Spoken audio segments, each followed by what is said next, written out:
Episode number 11 coming at you now. So was able to install the engine this week, as you can see, and no easy task. I ended up having to hook up kind of a sling system with web strapping, and mounted the engine first and then mated up the transmission down here, the hydromatic, mated to it and then lowered it all into place using these motor mounts as anchoring points.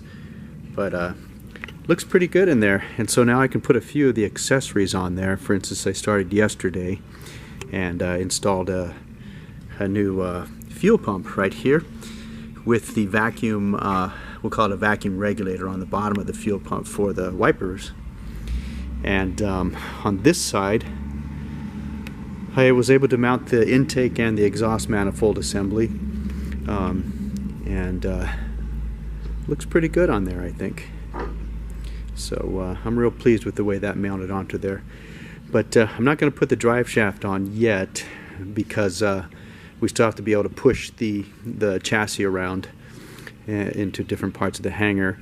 But I was able to get the stickers and so forth mounted onto the oil filter. It's the canisters type of oil filter, and the canister oil filter will be mounted right onto this area here. You can see the two flat tabs using a couple of U-bolts, and it'll mount like so. So it's going to be real prominent right on the side of the engine.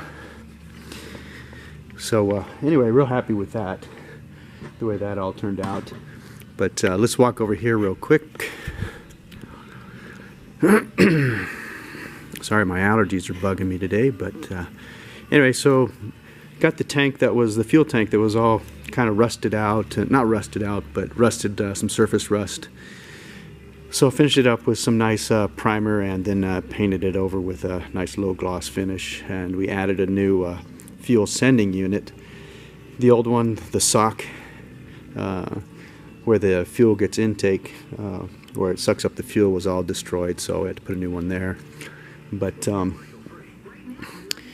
managed also to get the headlight buckets all restored. You can see there are new 6-volt lights inside there, and got the wire harness all mounted in it. It turned out pretty good, even though we won't really see most of that, you know, once it's on the truck. But nevertheless, they're there.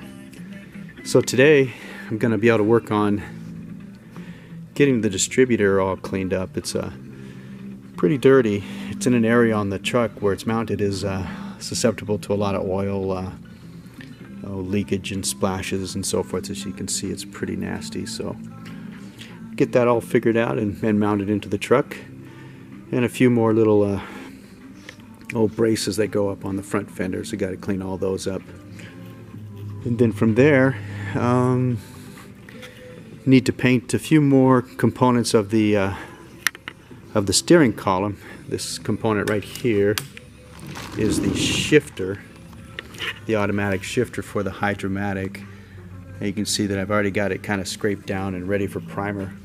So I'll take care of that a little bit today. But so for now, that's about it. I'll give you a quick shot of the plane. It's 1957, although built in '56, Cessna 172. So it's one of the early ones with a Continental 0300 engine, and it's down for annual right now. Plus, on top of that, we ended up having to remove the front wheel landing strut, whatever you want to call it. It had been leaking fluid and air, and so we can't have that, you know, on landing or anything. It's kind of rough if your front landing gear collapses all the time.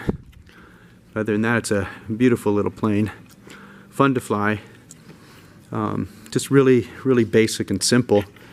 And I'll just show you on the inside real quick here how what we have to do for annual is remove all the carpeting, the seats, all of the inspection plates, all the way to the back, so that the IA can inspect for corrosion and for damaged cables and so forth. But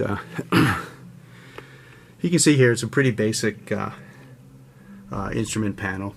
In fact, almost too basic. And anyway, so, but there you have it. Hopefully this will be up and flying in about 2 weeks. But for now, it's unfortunately down. So that's it for update. Excuse me. That's it for update number 11. So another one coming next week.